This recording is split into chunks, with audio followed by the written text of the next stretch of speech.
Good morning students. परिजन कल्याण समिति के इस यूट्यूब चैनल में आप सभी का स्वागत है।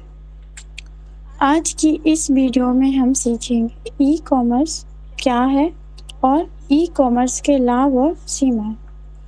सबसे पहले हम यह जानेंगे ई कॉमर्स क्या है। ई कॉमर्स इलेक्ट्रॉनिक कॉमर्स कहलाता है। ई कॉमर्स ऑनलाइन सेवाओं या इंटरनेट पर उत्पादों को इलेक्ट्रॉनिक रूप से खरीदने या बेचने की गतिविधि है। E commerce mobile commerce, electronic fund transfer, आपूर्ति श्रृंखला प्रबंधन, इंटरनेट मार्केटिंग, ऑनलाइन लेन-देन प्रसंस्करण, electronic data interchange (EDI), inventory प्रबंधन प्रणाली और स्वचालित डेटा संग्रह प्रणाली जैसी प्रौद्योगिकियों पर आधारित है। ई कॉमर्स इलेक्ट्रॉनिक्स उद्योग का सबसे बड़ा क्षेत्र है और यह सेमीकंडक्टर उद्योग की तकनीकी प्रगति से प्रेरित है। ई कॉमर्स क्या है? जैसे कि हम कोई ऑनलाइन सामान खरीदते हैं किसी ऑनलाइन शॉपिंग ऐप से, तो जो उसमें जो कनेक्शन होता है, जैसे कि उसे हम ई कॉमर्स कहते हैं। मोबाइल के द्वारा, कंप्यूटर के द्वारा, इंटरनेट के द्वारा जो हम कोई भी चीज़ें खरीदते हैं, बेचते हैं, वह ई कॉमर्स कहलाता है। चलिए हम आगे बढ़ते हैं। सबसे पहले हम यह जानेंगे ई कॉमर्स के लाभ क्या हैं। पहला, कंपनी बहुत कम लागत से विश्व के सभी कोने के लोगों तक पहुंच सकती है।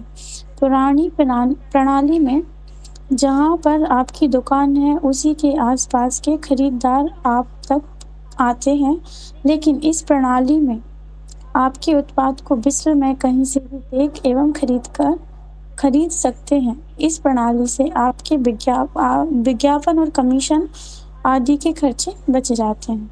नंबर 2, कंपनी अपने ग्राहकों से सीधे जुड़ी रहती है, इसलिए सभी प्रकार की शिकायत सुझाव तेजी से अमल में लाए जा सकते हैं। नंबर 3, बिक्री या खरीदी किसी भी समय, दिन या रात या छुट्टी के दिन भी की जा सकती है। नंबर 4, इस प्रणाली से कुछ उत्पाद या सेवा की खरीदी कंप्यूटर से की जाती है, जिससे ग्राहक की दुकान तक जाने का समय, खर्चा आदि से बचत होती है। नंबर 5, साधारणतः ई कॉमर्स में खरीदी के लिए एक फॉर्म भरना पड़ता है, इसलिए कंपनी उस ग्राहक का नाम, पता, फ़ोन नंबर, ईमेल आदि पता इत्यादि अपने पास रखती है, जिससे उस कंपनी का कोई नया प्रोडक्ट आता है तब उसके बारे में जानकारी बहुत आसानी से संबंधित व्यक्तियों के पास पहुंच जाती है। जब भी आप कोई ऑनलाइन शॉपिंग करते हैं, कुछ खरीदते हैं, तो आपको एक फॉर्म फिल करना पड़ता है, जिसमें आपको आपकी बेसिक डिटेल्स देनी पड़ती हैं, जिससे आपकी जानकारी कंपनी के पास पहुंच जाती है और कंपनी आपको समय-समय पर ईमेल या फिर मैसेजेस वगैरह भेजती रहती है। नंबर 6, ग्राहकों का डेटाबेस रहने से ग्राहकों की चाहत, उत्पाद के बारे में उनकी सूचना इत्यादि आसानी से प्राप्त कर सकते हैं। नंबर 7, कुछ वेबसाइट अलग-अलग कंपनियों के एक समान उत्पाद का व्यापार करती हैं। उदाहरण के लिए, कुछ वेबसाइट विभिन्न कंपनियों के मोबाइल फ़ोन की जानकारी दर्शाती हैं। इससे ग्राहक विभिन्न उत्पादों के बारे में तुलना कर उत्पाद सौदा आदि कर सकते हैं। नंबर 8, इसमें किसी प्रकार के बिचौलिए नहीं होते हैं, इसलिए ग्राहक तक कंपनी का ओरिजिनल माल ही पहुंचता है, जैसा वहां से भेजा जाता है वैसा ही पहुंचता है। नंबर 9, सेवा संबंधी उत्पाद में आसानी से सेवा के बारे में जानकारी दी जा या फिर ली जा सकती है। उदाहरण के लिए, किसी ग्राहक को कोई होटल का रूम बुक करना है, परंपरागत पद्धति से मतलब पुरानी पद्धति से वह ग्राहक उस रूम या होटल को नहीं देख सकता है, लेकिन इंटरनेट के द्वारा वह आसानी से इच्छित रूम को देख कर उसे बुक कर सकता है। नंबर 10, कंपनी का बड़े शोरूम बनाने का एवं उसके प्रबंधन करने का भी खर्चा बच जाता है। नंबर 11, वर्तमान में कंप्यूटर एवं इंटरनेट का कनेक्शन सस्ता हो गया है। इसके कारण इस प्रणाली से कोई वस्तु खरीदना पुरानी प्रणाली से ज़्यादा सस्ता पड़ता है। नंबर 12, कुछ प्रोडक्ट सीधे ही कंप्यूटर पर डाउनलोड हो जाते हैं, जैसे गाने, सॉफ्टवेयर इत्यादि। अर्थात कुछ सेवाओं की डिलीवरी तुरंत ही हो जाती है। किसी एक उत्पाद या कंपनी के बारे में आसानी से अधिक जानकारी प्राप्त कर सकते हैं। कुछ उत्पाद या सेवाओं के बारे में कुछ उपयोगकर्ता अपनी राय भी रखते हैं, जिससे उत्पाद चुनने में आसानी होती है। नंबर 14, खरीदी की गोपनीयता रहती है। मतलब आपकी जो भी आप खरीदी करते हैं वह गोपनीय रहती है, क्योंकि ग्राहक किसी वस्तु का ऑर्डर अपने घर से ही देता है तथा वह वस्तु उसके घर पर ही आती है, तो इससे आप जो भी खरीदते हैं उसमें गोपनीयता बनी रहती है।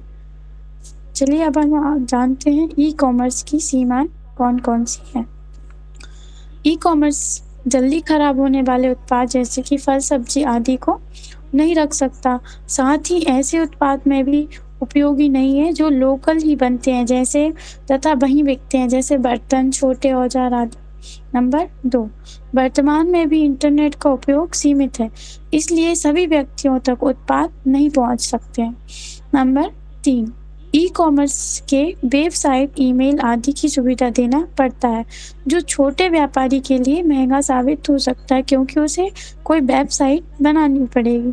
नंबर 4, ऐसे उत्पाद जिसकी गुणवत्ता छूकर ही जानी जा सकती है, जैसे वैसे उत्पाद में यह प्रणाली कारगर नहीं है, जैसे कि कोई चमड़े का बैग, कपड़े आदि की क्वालिटी छूकर ही जानी जा सकती है।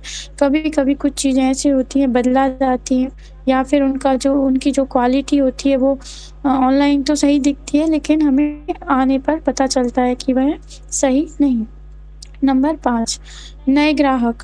नए ग्राहक के लिए इस प्रणाली में खरीदारी करने में मुश्किल होती है, क्योंकि उनको जानकारी नहीं होती। नंबर 6, ग्राहक के क्रेडिट कार्ड या डेबिट कार्ड की जानकारी चुराई जा सकती है। नंबर 7, ग्राहक किसी उत्पाद को लेने के पहले उसे जाँच नहीं सकता है। और नंबर 8, कभी-कभी ग्राहक का भुगतान होने के बाद भी वह वस्तु उसके पास तक नहीं पहुँच पाती है। नंबर 9, यदि ग्राहक किसी वस्तु से असंतुष्ट है, तब वह उस वस्तु को वापस करना या बदलना थोड़ा मुश्किल हो जाता है। नंबर 10, सर्वर बंद होने से या उसमें कुछ खराबी आने से उस कंपनी का व्यापार रुक जाता है।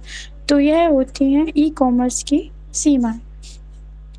ई-कॉमर्स कंपनियाँ कौन-कौन सी हैं? जैसे कि हम कोई ऑनलाइन शॉपिंग ऐप देखते हैं, अमेज़न, फ्लिपकार्ट, मीशो आदि, इनसे हम क्या करते हैं, हमें जो भी चीज़ें खरीदनी होती हैं हम खरीदते हैं, और जो भी व्यापारी होते हैं वो बेचते हैं, तो इन्हें ई-कॉमर्स कंपनियाँ कहते हैं, जहाँ से हम कोई भी खरीदी या फिर बिक्री कर सकते हैं। Thank you.